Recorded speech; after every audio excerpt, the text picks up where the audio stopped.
Moikka! Mä oon Syystuuliknitsin Katarina ja tervetuloa seuraamaan mun reissuvlogin tokaa osaa. Ekan osan julkaisin pari viikkoa sitten ja siinä pääsitte näkemään kuinka lähdin mun äidin ja pikkuveljen kanssa Belgiaan Brysseliin ja siellä käytiin lankakaupoissa. Ja tää on nyt sen kakkososa, kun lähdimme sieltä Brysselistä junalla kohti Luxemburgia, jossa tavattiin sitten mun toinen pikkuveli. Ja käytiin tietysti lankakaupassa. Junalla mentiin tosiaan Brysselin keskustasta Luxemburgiin ja se kesti jotakin melkein 4 tuntia, jos muistan oikein. Että siinä ehti kyllä hyvin neuloo junamatkalla ja oli aika kiva katsella maisemia ja neuloskella. Tässä mulla on teossa Vitre Designin Skagen Tea tämmöisestä Nako Estiva Silk langasta. Tarkemmin sitä näkyy sitten siinä ensimmäisessä videossa, että millaista se on teossa.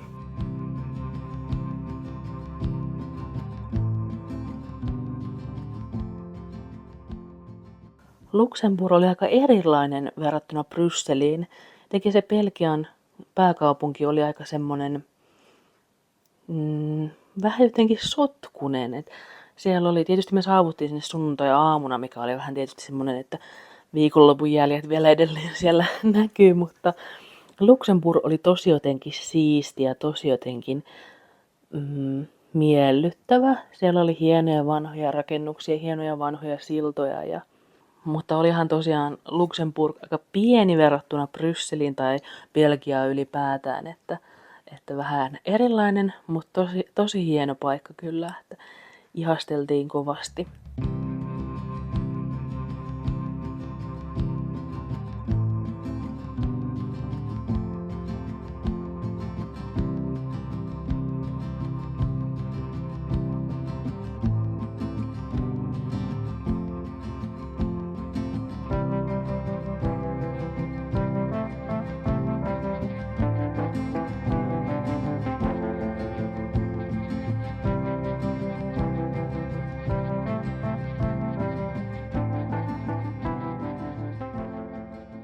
Käytiin katsomassa EUn parlamentin rakennuksia ja käytiin katsomassa EU-näyttelyä ennen kuin lähdettiin lankakauppaan. Ja tämä ensimmäinen oli tämmöinen nimeltään Pastelkiste.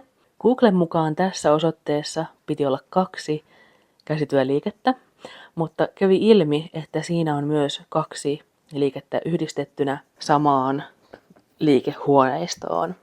Et siinä oli enemmänkin kangaskaupan puoli ja sitten lankakaupan puoli ja alakerrassa oli ihan mielettömän iso, älyttömän kattava taidetarvikeosasto, jossa oli siis niin kuin aivan mielettömästi kaikkea. Et mä kävin siellä pyörähtämässä, siellä oli leipomisjuttuja, siellä oli nikkarointiasioita, oli pienoismallijuttuja, taulupohjia, maaleja, kyniä, kaikkea mitä vaan on, niin kuin voitte kuvitella. Tämä oli kyllä tosi vaikuttava liike, että siellä oli paljon kaikkea, että ei todellakaan ollut mikään pettymys, että ei ollutkaan 2 kauppaa, vaan olikin vaan 1 iso kauppa. Joo, otin siellä jonkin verran videopätkiä, mutta en ehkä ihan niin paljon kuin noissa muissa liikkeissä siellä Brysselin puolella, että huomasin nyt ne jälkikäteen.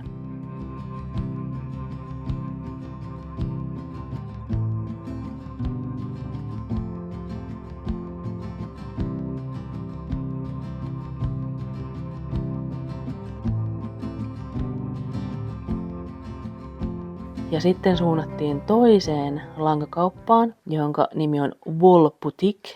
Mutta meidän suruksi tämä kauppa oli kiinni juuri silloin, kun me tultiin sinne.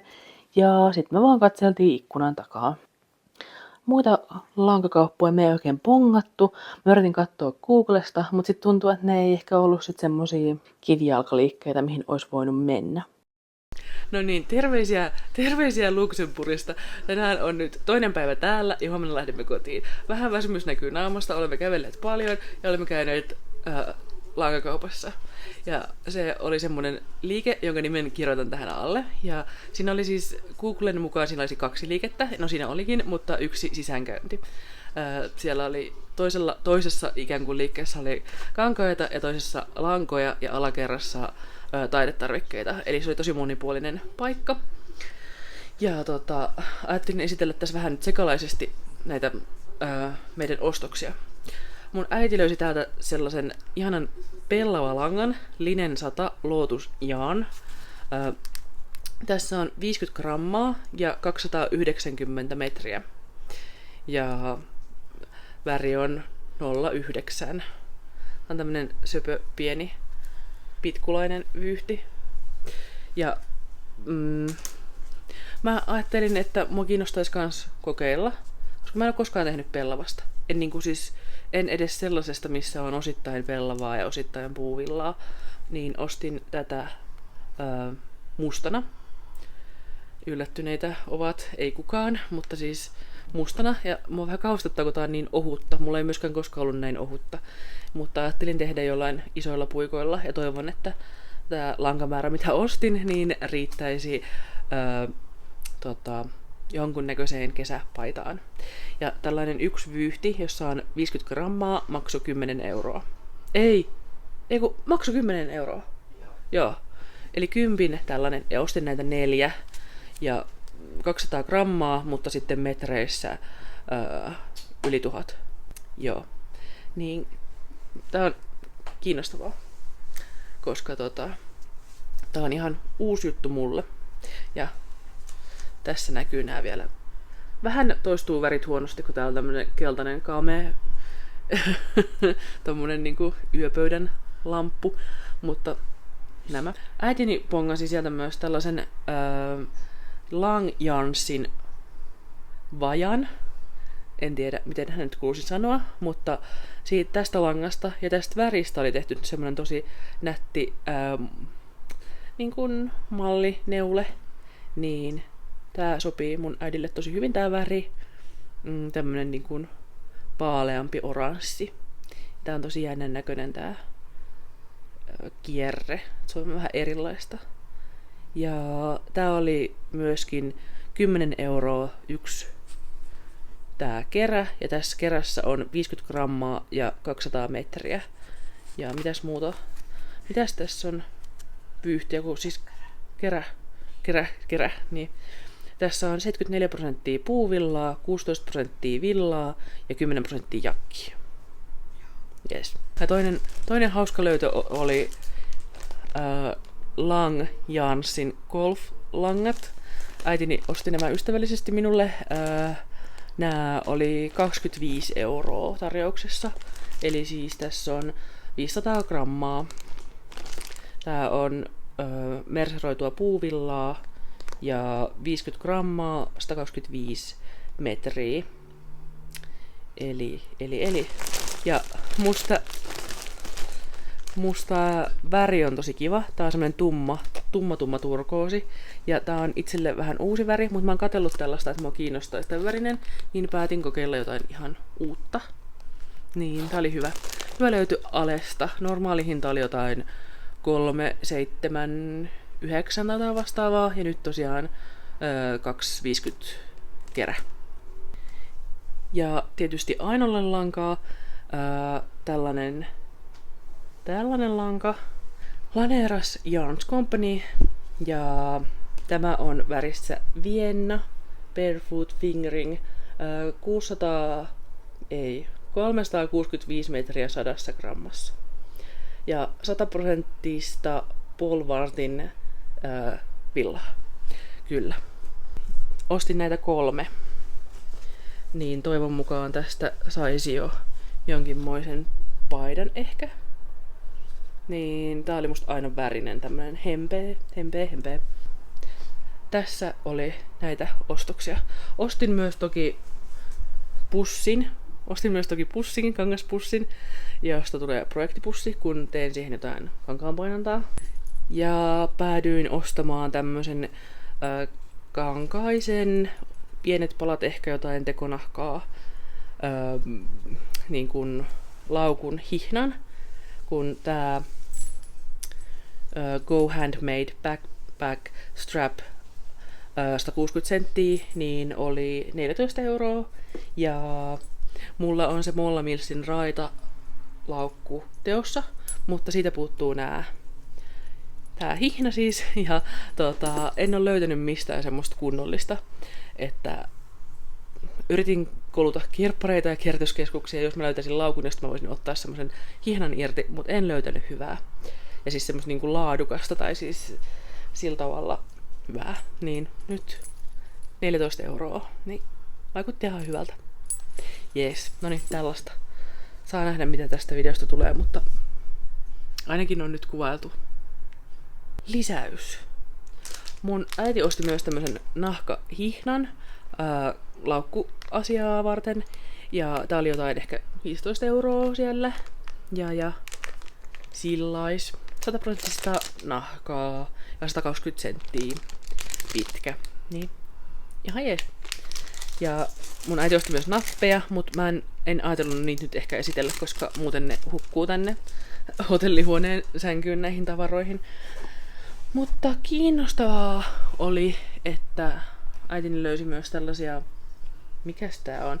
Siis ton Lang Yarnsin tämmönen Fatto a Mano Collection lehti. Sanoinko mä oikein? Joo, ehdokas. Tää on numero 280. En tiedä miltä vuodelta, mutta mallit näytti kiinnostavilta. Ja myös toinen saman merkin Lang Yarnsin Fatto a Mano Collection numero 272. Ja ilmeisesti nämä lehdet on joskus pari vuotta sitten maksanut 30 Saksassa. Pitääkö paikkansa? Joo, pitää paikkansa. 30. Ja nyt nämä oli about 10 kappale. Eli siis loistava löytö. Loistava löytö. Yes. Nyt on. Ja tosiaan meidän hotelli oli semmonen Mandarina Hotel-niminen lentokenttähotelli, joka ei ollut kauhean kummonen. Siis se oli tosi niin kuin fresh siitä aulasta ja siellä oli tosi hyvä aamiainen, mutta se huone oli ihan älyttömän pieni.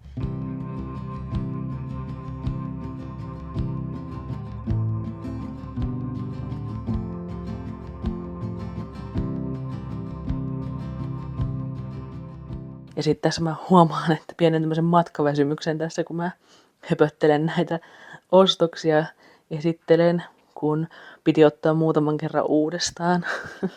Mun veli ehdotti, että olisin ottanut semmoiset bloopers pilalle menneet kohtaukset, mutta mä nyt jätin tän tällaiseksi, että tässä oli tämä.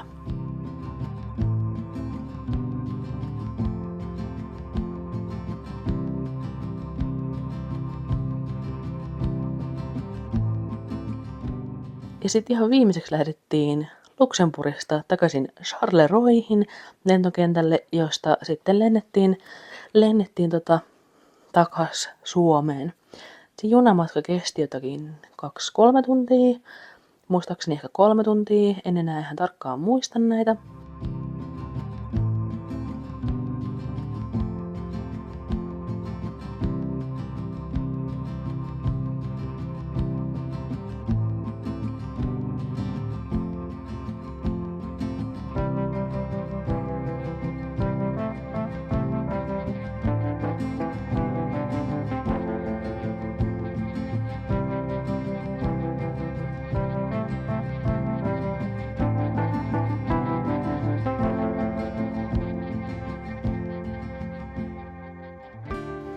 Ja sitten saavuttiin iltapäivällä Helsinkiin. Ja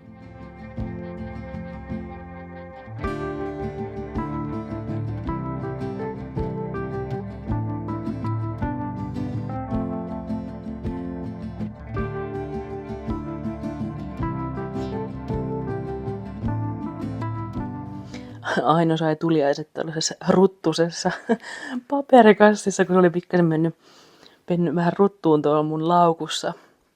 Tää tuliaispussi. Toin Ainolle lankaa ja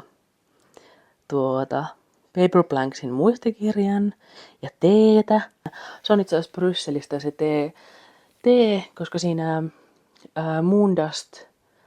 Atelier Moondust liikkeen vieressä oli teekauppa, joka oli siis aivan hurmaava, siis todella ihana teekauppa. Niin sieltä ostin Ainolle 3 lajia teetä. Ja sitten kaikista hauskin pointti on se, että satuin tuomaan Ainolle hänen lempiteetään, mitä hänellä on täällä kotona jo. Tätä Sensa Fukuju, mikähän tää nyt on. Niin mä en tosiaankaan tiedä teestä mitään, että mä vaan kysyin sit siltä teekaupan myyjältä, että suosittele mulle jotain vihreätä, maustamatonta teehifistelijällä, jotain tosi hyvää ja tosi jotenkin niinku hienoa, että ostan hänelle tuliaiseksi. Ja sitten hän oli että toivottavasti sun vaimo tykkää. Ja sitten mä silleen, joo, toivotaan, mutta kyllä mä luulen, että joo, että tää Sencha kuulostaa niinku hyvältä, että joo. Ja sitten se onkin sitä samaa, mitä Ainoli on. Niin musta se oli tosi hauska yhteensattuma. Voi olla, että se on ihan samaa.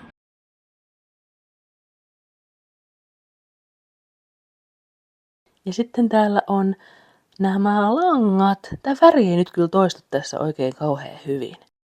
Ja sitten me mietittiin vähän, että minkä kanssa aina voisi yhdistää tuliaislankaa. Tää on sitä Dropsin. Dropsin? Niin. Joo. Joo. Mikä tää olikaan? Tää on se, kun Katarina toi. Niin sitä on pelkästään tää osa. Ja Joo. sit tässä on sinistä. Ja Ja sitten sit tässä yläosassa on sitä vihreätä. Niin. Mikä on paras? Joo. Elmerille huomiota. Mikäs näistä olisi? Se näyttää eriltä eri niinku, Joo. niinku silleen, se näyttää tummalta. Olisiko tää? Niin, mäkin tykkään siitä. Sitten kun on semmosia... Joo. Sit mä tykkään kyllä myös tästä ilmankin. Niin mäkin tykkään. Just näin. Näistä. Joo, toi Miten tätä? sininen Joo. ei ole hyvä. Se tekee vähän kylmäksi sen. Joo. Ai, tässä onkin ihana tää. Se näyttää tummalta niinku varjossa, mutta sitten kun siihen osuu luonnonvalo, niin sitten se näyttää helemmältä. Joo. Aivan. Se on tossa kyllä kerännyt tummemman näköinen kuin vyyhdillä. Niin. Mutta tääkin on ihan hyvä. Niin joo. Mut sit taas tästä tuo tommosen kivan tollasen... Niin. Sitä ei oikein nyt näe. Ei! Nyt mä vaan vedin sinne puikot. Ei pidä puikosta. Ei se haittaa. Aina tulee esittelemään ja sit lähtee silmukat menee. Mun piti purkaa se muutenkin. Mä tein vaan. No. Mä kokeilen. Tää ei toistunut ihan kauhean hyvin tähän kameralle. Mut... Vihreä on sit paras, jos laittaa sitä mohailla. Niin, se tuo semmoista kivaa heleyttä, niinku vaaleeta tai semmoista niinku tuohon. Niin. Ja vähän ehkä, tai totta kai pehmeyttäkin, mutta Niin. Mun äiti sai aika hyvin sukkaa tehtyä reissussa. Ja mun äidin koira Elmeri, hän haluaisi myös huomiota siellä taustalla. Juu. Terveisiä täältä elokuusta. Vitsit on vähän kestänyt tänne editointi. Tässä on ollut niin monta pientä klippipätkää ja on ollut kaikkea muutakin ja palas töihin. Mutta nyt tämä on editoitu ja nyt mä kuvaan tänne tämmöisen pienen videopätkän vielä loppuun. Ja ajattelin kertoa, että en ole näistä matkaostoksistani vielä aloittanut mitään. Jotenkin tuli semmoinen fiilis, että liian jännittävää, että mitäs mä mahtaisin aloittaa niistä punaisista vyyhdeistä, jotka ostin vielä Brysselistä. Mä haluaisin ehkä tehdä jonkun huppu tai huivi tai jonkun tällaisen asian, mutta siinä on mohairi, niin se vähän mietityttää, että millainen siitä mahtaisi tulla kutittaaksi. Ja mä tein semmoisen, mikä se sanoo, mallitilkku, jonka siitä pellavalangasta. Ja vitsi, se vaikutti aika hurjalta. Se oli niin ohutta. Ja se oli niin ohutta. Ja se oli niin erilaista kuin mikään muu lanka, mitä mä oon ikinä neulonut. Niin sit se on vielä odottaa tuossa lankavarastossa, että mitä siitä mahtaisin tehdä. Mutta siellä on ihana Aino. Ai vitsi. Mitä? Ei mitään. Ai. Käännyn vähän kuvaamaan sua, jos sopii. Mähän toin sulle tuliaislankaa. Ootko sä siitä tehnyt mitään? En oo vielä. Joo. Se on vähän vielä mietinnässä, eikö niin? Mm-hmm. Ja sulla on joku tällainen innostus täällä nyt.